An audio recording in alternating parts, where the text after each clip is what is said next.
وضع يدك على قلبك وقل السلام عليك يا أبا صالح. ربع ساعة بتركيز أفضل من 10 ساعات بدون تركيز. سيدنا شلون يقدر طالب السادس يتخلص من الضغوطات؟ في 3 نقاط. أولا، أمير المؤمنين صلوات الله عليه يقول: من ساء عزمه رجع عليه سهمه.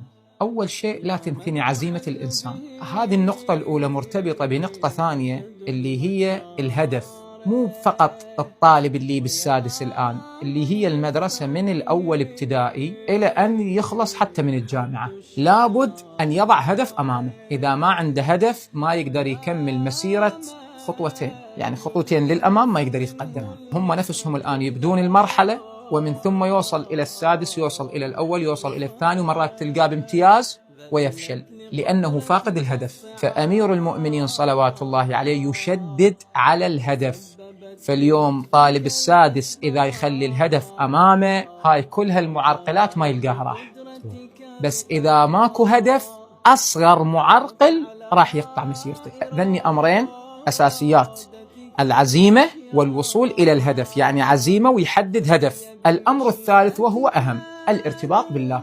ومن يتق الله يجعل له مخرجا. طالب المدرسة إذا ما عنده ارتباط بالله تبارك وتعالى لا يتخلص من الضغوطات أبدا. يحتاج يكون على طهارة، حين ما يجي يريد يقرأ كتبه يكون على طهارة حتى وساوس الشيطان ما تحيط به. هذا الأمر الأول. يحتاج ذكر الله سبحانه وتعالى، مثلا الصلاة على محمد وآل محمد، قراءة سورة الإخلاص بالأخص وسورة الشمس، لأن جدا نافعات. أول ما يتوجه إلهن ومن ثم هدف عنده وعزيمة عنده يتخلص من هاي المشكلة، لأنها كلها أوهام. هاي كلها أوهام.